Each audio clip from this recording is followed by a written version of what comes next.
So this video is a quick beginner's guide to using Dynamics 365 for Sales. We're going to cover off basic navigation, searching for records in the system, opening records in the system and creating new ones. So the bare essentials for using Dynamics 365 for Sales. So let's go into the system. So first thing I want to point out, at the moment I'm in the Sales Hub app.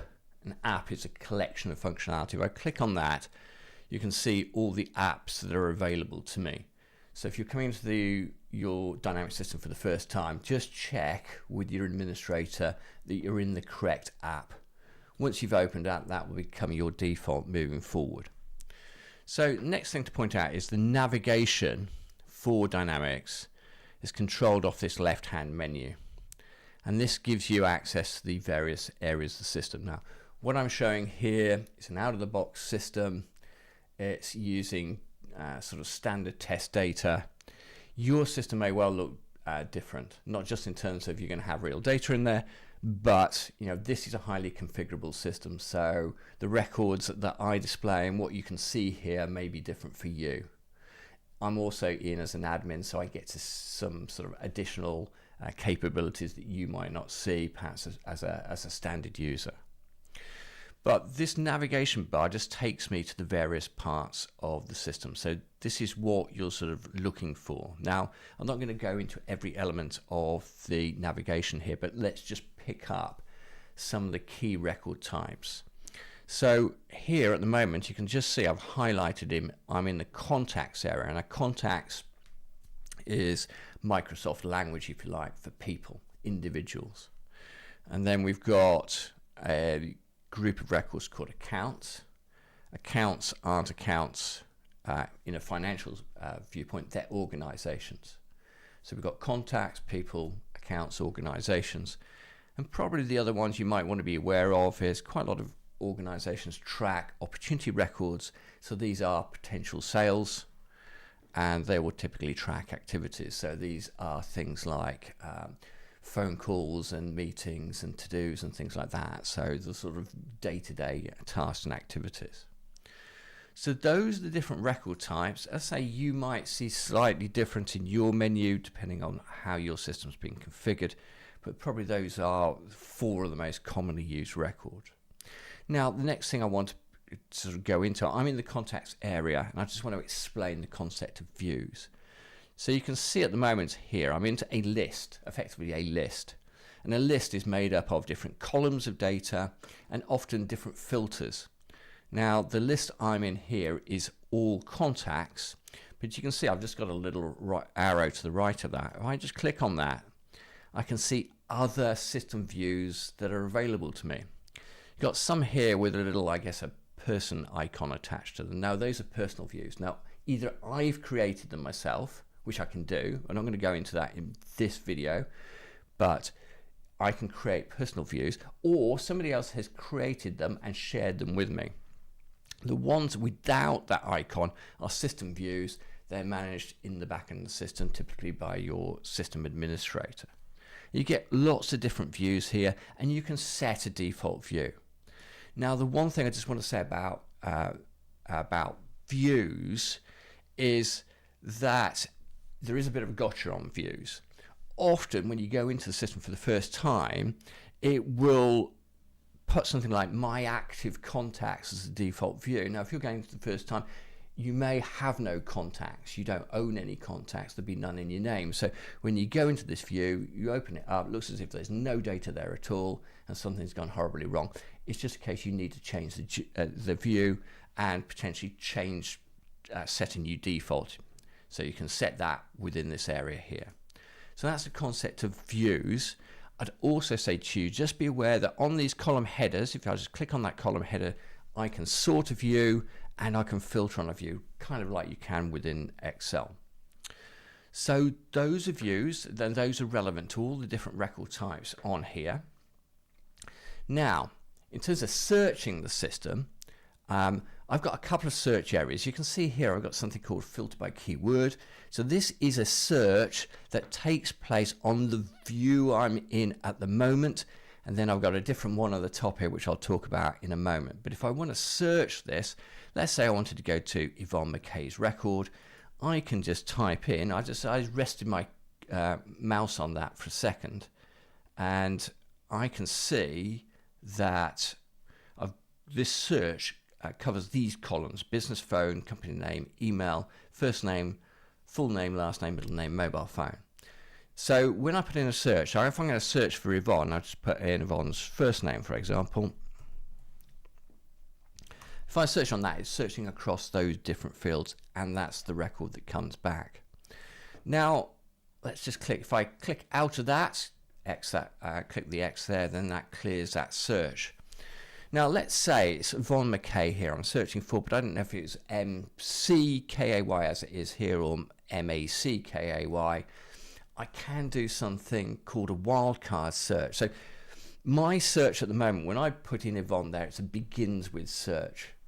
But if I wanted to do a search where it contained certain letters or certain words, what I can do is preface that with what we call a wildcard, which is an asterisk. And let's say I'm going to put in K, as in the end of McKay, and we'll just search on that. And again, Yvonne's record has come back. So that's that search. Now the search at the top here is what we call global search, and it's actually looking across multiple different record types. So if I actually type in, type in McKay there, and if I type that in, give it a second or so to think about it, and you can see it's bringing me back some contacts, which is Yvonne McKay, so individuals. It's also bringing back for me opportunities and accounts, organization, and leads. It's actually, say here, searching across 19 tables, 19 different record types in the system. So it's not just searching within the area that I was looking at. No right and wrong on which search you use, by the way. Some people prefer the global search. Personally, I prefer to search within the view, but I think that's just entirely personal. Again, if I X out of that, we can clear that. So let's go back to our contacts area, and let's talk about opening a record. Now, the simplest way of opening a record, if I wanted to open Yvonne's record, is just click on the line, or double click on the line, opens the record. Now, there is a gotcha you just need to be a little bit aware of. If you can see here, Fourth Coffee, which is the company that Yvonne works for, that's a link. If I click directly on that, I'm going to jump to Fourth Coffee's record, not Yvonne's record. So what can happen is you double click on a record, think you're going to Yvonne's record, you end up at Fourth Coffee, and you're sort of scratching your head to work out, how did I get here? So best thing to do is when you double click, just double click on an area that hasn't got a link in it. So if I just double click on active here on that line, I'm going to open up Yvonne's record. So I'm just going to do a quick double click, open that up, and we go into Yvonne's record. So take a little moment or two to load. So this is a record within the system. Let's explain this. So you've got a series of tabs, what we call tabs across the top here: summary, detail, scheduling, files, related. We're in the summary, so we're kind of looking at the headline information typically. Again, systems are always configured, so what you see may be slightly different from this, may be very different from it, depending on how your organization's configured things. And I can see some core information about Yvonne. I can scroll down the screen. I can see some related data. I've got what we call a timeline here, and this records the activities we've got associated with Yvonne. If I want to go into those, by the way, can you just see there's a little area? I'll get a summary view here, but there's a little icon, square icon here, that allows me to open the record and go in and see that in more detail. Again, I can see which account that Yvonne's working for. Again, same concept before of that link. If I click on that, I will jump across to the Fourth Coffee record. Now, so we're saying we've also got these tabs at the top here. So different tab is sort of different information being held. So if I go to the details, we've got more information within the system. We've got some scheduling, we've got some files. We can actually attach files and documents to this record. I haven't got any here at the moment. And then I get a related area, and that's telling me all the records in the system that are linked to Yvonne McKay's record. And you can see there's lots and lots here. Don't get particularly daunted by that. A lot of these are sort of out of the box ones that you're probably not going to be using all of them by any means, but some of them are going to be quite important. If I want to see what the opportunities are, the potential sales that are related to Von McKay, I can click on opportunities, and then I see those displayed in that tab. If I wanted to go to an opportunity record, the opportunity there, you can see it's a link, and if I just click on that, it opens up the opportunity record in the system. So all this data is linked together, and you can kind of jump from record to record if you need to. If I want to go back, by the way, I've got a little back button on the top here, and that just takes me back to where I've come from. So let's talk about, if I just go about the contacts area, how do I create a new record?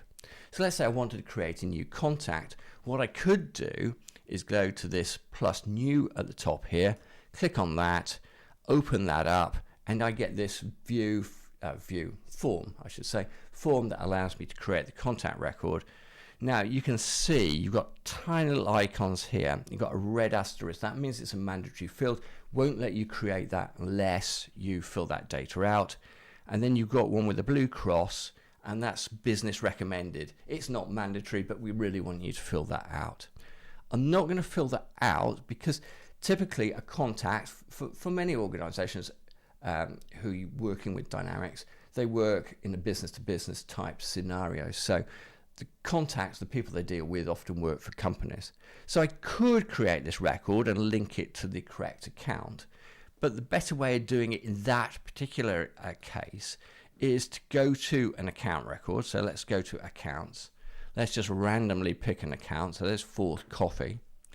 And if I went to the related area or related contacts, you can see Von McKay, who we've been talking about.